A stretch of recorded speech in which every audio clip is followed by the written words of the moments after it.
ನೀಚ, ನನ್ನ ಗಂಡನಿದ್ದ ಸಮಯದಲ್ಲಿ ಬಂದು ನನ್ನ ಕಾಮದಾಟಕ್ಕೆ ಕರೆದು ಸುಳ್ಳೆ. ನನ್ನ ಗಂಡನಿಲ್ಲ ಸಮಯದಲ್ಲಿ ನನಗೆ ಚಿತ್ರಹಿಂಸೆ ಕೊಡ್ತಾ ಇದ್ದೆ. ಆದರೆ ಈ ಮನೆತನದ ಮರ್ಯಾದೆ ಹೋಗುತ್ತೆ ಅಂತ ನಾನೇ ಅದನ್ನ ಮುಚ್ಚಿಟ್ಟುಕೊಂಡಿದ್ದೆ. ರೀ ಸ್ವಾಮಿ, ನೀವು ಇವತ್ತು ಬರುವುದು ತಡವೆಂದು ತಿಳಿದುಕೊಂಡು ನನ್ನ ಮಾನಭಂಗ ಮಾಡಲು ಬಂದಿದ್ದ ಈ ನೀಚ. ಏನು ಹೇಳುತ್ತಿರುವೆ ತಾಯಿ? ಎಂತ ಗದೆಯನ್ನು ಎದ್ದು ಬಯಸಿಬಿಟ್ಟಮ್ಮ ಈ ನನ್ನ ಜೀವನದಲ್ಲಿ. ನಿನ್ನ ಒಂದು ಆಸೆಯನ್ನು ಈಡೇರಿಸಿದಕ್ಕೋಸ್ಕರ ನನ್ನ ಮರ್ಯಾದೆಯನ್ನು ಬೀದಿಗೆಟ್ಟಿ ಬಿಟ್ಟಲ್ಲ ತಾಯಿ, ಬೀದಿಗೆಟ್ಟಿ ಬಿಟ್ಟಲ್ಲ. ಸುಳ್ಳೆ ಮಗನೇ, ಮಾನಗಟ್ಟ ಮುಖಕ್ಕೆ ಮರಳು ಬೇರೆ ಕೇಳು. ತಂಗಿಯಂತೆ ತಂಗಿ, ಕಾಮದ ದೇಹಕ್ಕೆ ನನ್ನ ಹೆಂಡತಿಯ ದೇಹವೇ ಬೇಕಾಗಿತ್ತೇನೋ ನಿನಗೆ? ನಿನ್ನ ತಂಗಿ ಒಡಲಿಗೇನು ಬೆಂಕಿ ಬಿದ್ದಿತ್ತೇನು? ಹೆಚ್ಚಿಗೆ ಮಾತನಾಡಿದರೆ ನಾಲಿಗೆ ಕಿತ್ತು ಬಿಡುವೆ ಚಾಂಡಾಳ. ಇವಳಂತೆ ನನ್ನ ತಂಗಿಯನ್ನು ಕಂಡ ಕಾಮಕರಿಗೆ ಸೆರಗಾಸಿ ಬರುವಳೆಂದು ಸೂಳೆ ಎಂದು ತಿಳಿದುಕೊಂಡಿರುವೆಯಾ?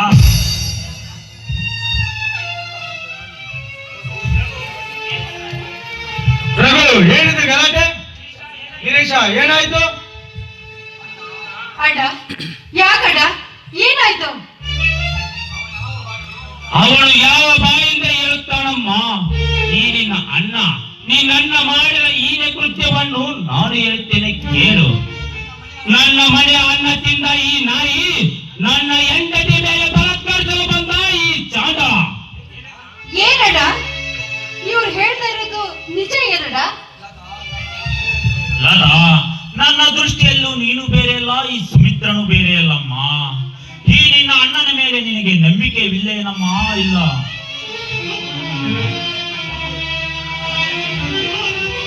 ತಂಗಿಯಂತೆ ತಂಗಿ,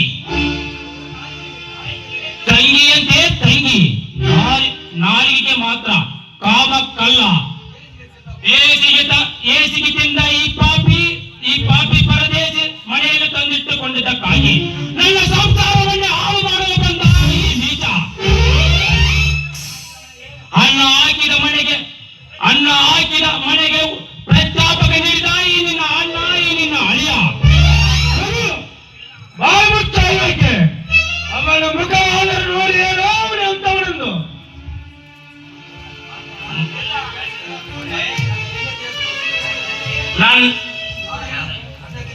ನನ್ನ ಹೆಂಡತಿ ಹೇಳ್ತಿರುವುದು ಸುಳ್ಳವೇ? ನಾನು ಪ್ರತ್ಯಕ್ಷವಾಗಿ ಕಂಡಿದ್ದು ಸುಳ್ಳೆ. ಇವನ ಬಾಯಿಂದಲೇ ಕೇಳಿ. ಅಣ್ಣ, ನೀನಾದ್ರೂ ಹೇಳಣ್ಣ, ಅಲ್ಲಿ ಏನು ನಡೀತು ಅಂತ. ಲತಾ, ಸತ್ಯವನ್ನೇ ಹೇಳ್ತೇನಮ್ಮ. ಹಸಿದೊಂದು ಬೆಕ್ಕು ಕದ್ದು ಹಾಲು ಕುಡಿಯಲು ಬಂದಿತ್ತು. ಅದು ಯಾವ ಜಾಗದಲ್ಲಿದ್ದೇನೆ, ಯಾವ ಬಟ್ಟಲಿಗೆ ಬಾಯಿ ಹಾಕಿದ್ದೇನೆ ಎಂಬ ಪರಿಜ್ಞಾನ ಇಲ್ಲದೆ ಹಾಲು ಕುಡಿಯಲು ಬಂದಿತ್ತು. ಆ ವೇಷದಲ್ಲಿ ನಾನು ಅದನ್ನು ಒಡೆದು ಓಡಿಸಲು ಹೋಗಿದ್ದೆ. ಹಾಲು ತುಂಬಿದ ಬಟ್ಟಲು ಬರಿದಾಗಲಿಲ್ಲ ಎಂದು ಒಂದೇ ಕಾರಣಕ್ಕಾಗಿ ಆ ನನ್ನ ಹೃದಯನ್ನು ಕಚ್ಚಿ ಗಾಯ ಮಾಡಿತು. ಇದೇ ನಡೆದ ಘಟನಮ್ಮ. ನಿನ್ನ ವೇದಾಂತ ಮಾತನ್ನು ಕೇಳಿ ನಿನ್ನ ಕಣ್ಣೀರು ನಾಟಕಕ್ಕೆ ನನ್ನ ಸೋಲುವರು ಇಲ್ಲಿ ಯಾರೂ ಇಲ್ಲ. ಮನೆಯಿಂದ ಬಿಟ್ಟು ಹೋಗೋಣ.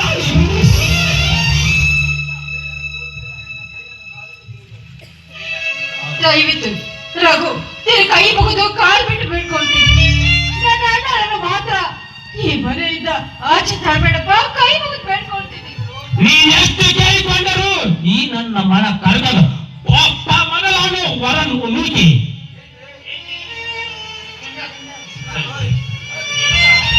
ಏನ್ರಿ ಇವರ ಪುರಾಣ ಕೇಳುತ್ತಾ ಇಲ್ಲೇ ಹೇಳ್ತಿರೋ ಏನು? ನೋಡ್ರಿ, ಈ ಮನೆಯಲ್ಲಿ ಅವನು ಇರ್ಬೇಕು, ಇಲ್ಲ ನಾನಿರ್ಬೇಕು ಅಷ್ಟೇ. ಬೇಡಮ್ಮ, ಬೇಡ. ಈ ಮನೆಯಿಂದ ನಾನೇ ಹೊರಟು ಹೋಗುತ್ತೇನೆ. ಈ ಮನೆಗೂ ನನಗೂ ಯಾವ ಸಂಬಂಧವಿಲ್ಲ ತಾಯಿ. ನಂದ ಗೋಕುಲವಾಗಿರುವ ಈ ಮನೆಯನ್ನು ಸ್ಮಶಾನ ಮಾಡಲು ನನ್ನ ಮನಸ್ಸು ಒಪ್ಪದಮ್ಮ, ಒಪ್ಪದು. ಅಯ್ಯೋ ವಿಧಿಯೇ, ಎಂತ ಈ ಅಪರಾಧ ಭಾರವನ್ನು ಹೊತ್ತು ಹೋಗುವುದಾದರೂ ಹೇಗೆ? ಮಾವ, ನಿಮಗೆ ಮನಸ್ಸಿಗೆ ಬಂದಂತೂ ಬೈದರೂ ಚಿಂತಿಲ್ಲ. ನನಗೆ ತಾಯಿಗಂಡಂತ ಮಾತ್ರ ಕರಿಬೇಡಿ ಮಾವ, ನಿನಗೆ ಕೈ ಮುಗಿದು ಕೇಳಿಕೊಳ್ಳುತ್ತೇನೆ. ಬೇಡ ಅಣ್ಣ, ಬೇಡ. ನೀನು ಮಾತ್ರ ಈ ಮನೆ ಬಿಟ್ಟು ಹೋಗ್ಬೇಡಣ್ಣ. ನನ್ನನ್ನು ತಪ್ಪಲಿ ಮಾಡಿ ಹೋಗ್ಬೇಡಣ್ಣ. ನಾನು ಕೂಡ ನಿನ್ನ ಜೊತೆಗೆ ಬರ್ತೀನಿ. ಅಲ್ಲಿ ನೀವಾದ್ರೂ ಸ್ವಲ್ಪ ಅಣ್ಣನಿಗೆ ತಿಳಿಸಿ ಹೇಳಿ. ನಾನೇನ್ ಹೇಳಿಲ್ಲ ಎರಡು ಕಣ್ಣು ಕಾಣದವನು ಏನ್ ಹೇಳಬೇಕೆಂಬುದು ತೋಚಂತಾಗಿದೆ. ಲತಾ, ನಾನು ಪಡೆದುಕೊಂಡ ಬಂದಿದ್ದು ಕಾಡಿನ ಸುಖ, ನೀನು ಪಡೆದುಕೊಂಡ ಬಂದಿದ್ದು ನಾಡಿನ ಸುಖ. ನೀನು ಕಾಡಿಗೆ ಬಂದು ಯಾವ ಸುಖ ಪಡೆದೆ ತಂಗಿ? ನಾಡಿನಲ್ಲಿದ್ದು ಒಂದು ಸಂಸಾರ ಬೆಳಗಬೇಕಾದ ನಾರಿ ನೀನು. ಕಾಡಿಗೆ ಬಂದು ಯಾವುದಾದರೂ ಮೃಗ ಬಾಯಿಗಳಿಗೆ ತುತ್ತಾದರೆ ಅದನ್ನು ಸಹಿಸಿಕೊಳ್ಳುವ ಶಕ್ತಿ ನನ್ನಲ್ಲಿಲ್ಲಮ್ಮ, ನನ್ನಲ್ಲಿಲ್ಲ. ಲತಾ, ನನ್ನದೊಂದು ಮಾತು ನೆರವೇರಿಸಿಕೊಡುವೆ ತಂಗಿ? ಅದೇನು ಅಂತ ಹೇಳೋಣ. ಖಂಡಿತವಾಗ್ಲೂ ಈ ನಿನ್ನ ತಂಗಿ ನಡೆಸ್ಕೊಡ್ತಾಳೆ. ಲತಾ, ಕಾಡಿನ ವಿಷ ಸರ್ಪಗಳಿಗಿಂತ ನಾಡಿನ ವಿಷ ಸರ್ಪಗಳೇ ಹೆಚ್ಚು ವಿಷಕಾರತ್ತಮ್ಮ. ಆ ಸರ್ಪಗಳ ಮಧ್ಯೆ ನೀನು ವಿಷಕಾರದಂತೆ ಶಾಂತವಾಗಿರಬೇಕಮ್ಮ. ಅದೇ ಎತ್ತವರ ಕೊಡುವ ಮರ್ಯಾದೆ. ಅಲ್ಲ, ನನ್ನ ಆಸ್ತಿ ಅಂದ್ರೆ ಆ ದೇವರು. ಆ ದೇವರಿಗೆ ಮೀಸಲಿಟ್ಟರ ಎಡೆಯನ್ನ ಆ ದೇವರಿಗೆ ಅರ್ಪಿಸ್ತೇನೆ ವಿರಹ ಅದರ ಮೇಲೆ ಬದುಕುಂದ್ರು ನೊಣಗಳಿಗೆ ಎಂಜಲು ಮಾಡುವುದಿಲ್ಲಣ್ಣ. ಇದು ನನ್ನ ಹೆತ್ತವರ ಮೇಲೆ ಆಡ ಮಾಡಿ ಹೇಳ್ತಾ ಇದ್ದೀನಿ. ಗೊತ್ತಮ್ಮ, ಗೊತ್ತು, ನನಗೆ ಚೆನ್ನಾಗಿ ಗೊತ್ತು. ಹೂವಿಂದ ಹೂವೇ ಆರುವ ದಿಂಬು ಅಲ್ಲವೆಂದು. ಮಾವ, ಇಂದಿನಿಂದ ಈ ಮನೆ ಅಣ್ಣದ ಋಣ ಮುಗಿಯಿತು ಮಾವ. ರಘು, ಯಾವ ಹೆಣ್ಣು ಸರ್ವಸ್ವ ಎಂದು ಆ ಹೆಣ್ಣಿನ ಬಣ್ಣದ ಮಾತಿನಿಂದ ನನ್ನ ಬೀದಿಗೆಟ್ಟಿದೆಯೋ ಅದೇ ಕಾಟಿಗಿತ್ತಿ ಹೆಣ್ಣಿಂದಲೇ ನಿನಗೆ ಗಂಡಾಂತರ ಬರುವುದನ್ನು ಮರೆಯಬೇಡ ಮಾವ. ನಾನಿನ್ನು ಬರುತ್ತೇನೆ ಮಾವ, ನಾನಿನ್ನು ಬರುತ್ತೇನೆ. ಲತಾ, ಬರುತ್ತೇನಮ್ಮ, ಬರುತ್ತೇನಮ್ಮ.